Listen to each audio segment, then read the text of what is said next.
The immediate cause of the Sino-Vietnamese War was Vietnam's invasion of Cambodia in late 1978 to early 1979. The Vietnamese invasion overthrew the Khmer Rouge regime and installed a pro-Vietnamese government. Because the Khmer Rouge was an ally of China, relations between Vietnam and China deteriorated. Consequently, China used diplomatic and aggressive actions to force Vietnam to withdraw from Cambodia. Another cause of the Sino-Vietnamese War was Vietnam's drawing closer to the Soviet Union. During the Vietnam War, North Vietnam had received military support from China and the Soviet Union. But as Chinese-Soviet relations deteriorated starting in the early 1960s, North Vietnam was forced to maintain a fine line in its relations with China and the Soviet Union in order to continue receiving much-needed weapons and funds.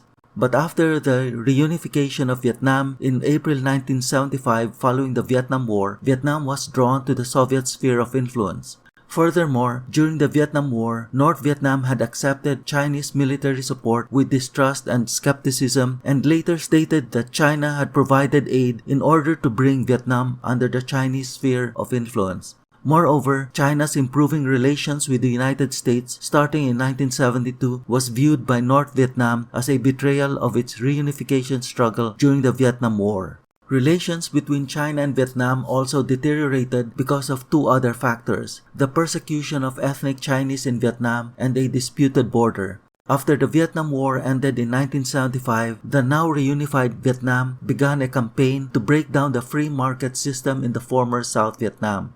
Ethnic Chinese in Vietnam, who were called Hoa and who controlled the South's economy, were subjected to intense economic and social repression. Many Hoa businesses closed down, with their assets seized by the government, and tens of thousands were relocated in so-called new economic zones located in remote mountainous regions. Hundreds of thousands of Hoa, as well as other ethnic minority groups, fled or were forced to leave the country. Vietnam and China also had a number of long-standing territorial disputes, including over a piece of land with an area of 60 square kilometers, but primarily in the Gulf of Tonkin and in the Spratly and Paracel Islands in the South China Sea.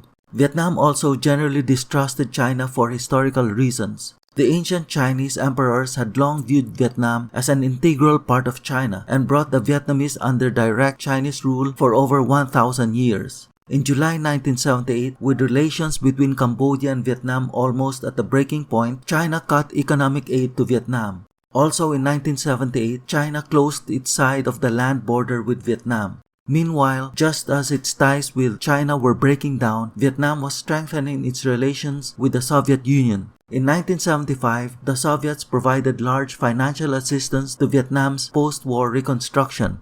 Then in June 1978, Vietnam became a member of the Soviet-led Council for Mutual Economic Assistance, or COMECON.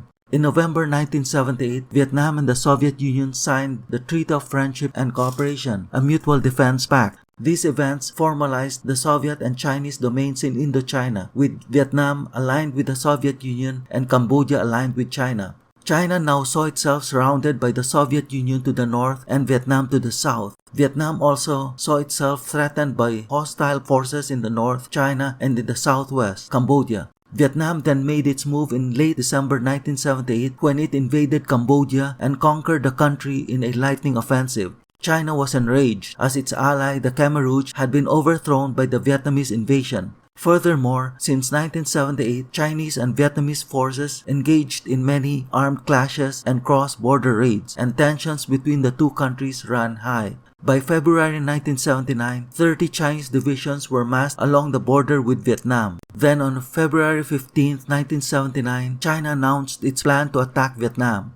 Because of the threat of a two-front war in case the Soviets attacked from the north, the bulk of Chinese forces comprising 1.5 million troops remained along the border with the Soviet Union.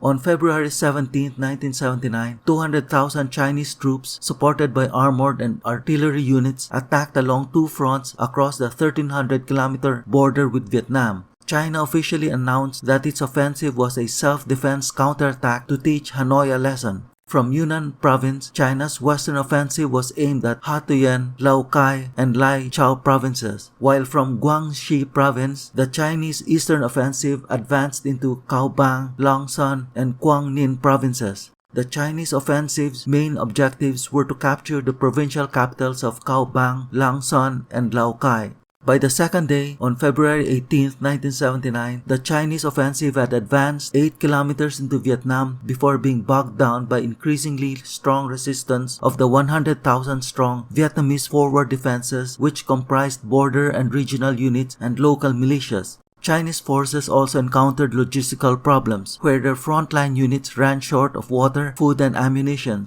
Furthermore, Chinese forces suffered high casualties after launching human wave attacks against the enemy's entrenched positions, as well as ineffective artillery fire in support of these attacks. With Chinese forces later making more territorial gains, units of the Vietnamese army, which initially held the second line of defense, were moved to the front lines. On February 21, 1979, with the arrival of an additional 8 divisions, Chinese forces renewed their offensive. Heavy fighting took place at Cao Bang, Lang Son, Quang Ninh, the Lian San Mountains, and Lai Chau. The provincial capital of Cao Bang was captured on February 27, 1979. At Lang Son, which was the focus of the whole offensive, Chinese forces paused at the heights overlooking the city to lure the Vietnamese army, which the Chinese hoped to destroy using a combined artillery, armored, and infantry attack. But the Vietnamese army stuck to its strategy of not deploying its forces in the urban areas but to mobilize in smaller units in the countryside, from where they launched pinprick attacks and ambushes.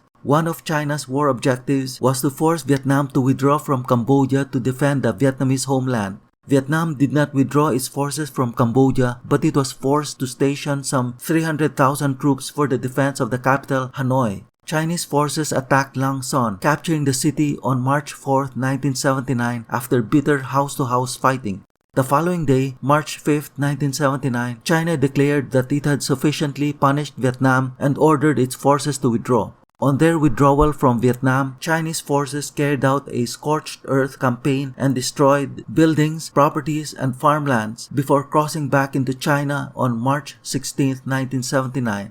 Consequently, Vietnam's northernmost provinces were nearly completely devastated. Vietnamese forces, both regular and irregular units, fought exceedingly well, with their vast combat experience in their wars against the French and Americans and their ability to adapt quickly to changing battlefield conditions, blunting the enemy's numerical superiority. By contrast, the war exposed the many deficiencies in China's military strategy and combat capability. Chinese forces used costly human wave assaults, carried obsolete weapons, did not use air and naval power, had deficient communications, transport, and logistical infrastructures, and suffered from poor unit coordination. In subsequent years, China would address these problems with a comprehensive military reorganization and modernization program. China also failed in its strategic objective to force Vietnam to withdraw from Cambodia. However, China also exposed the failure of the Soviet Union to intervene and came to believe that it probably would not have to face a two-front war with the Soviet Union and Vietnam in a future confrontation. As a result of the war, Vietnam drew closer to the Soviet Union. The Soviets increased military support to Vietnam because of continued tensions with China. Because of Vietnam's continued military occupation of Cambodia, the danger of a new war with China persisted. In July 1979, China threatened to launch another attack to teach Vietnam a second lesson. As a result, throughout the 1980s, the border between China and Vietnam became heavily militarized. Many armed clashes, artillery exchanges, and cross-border intrusions took place.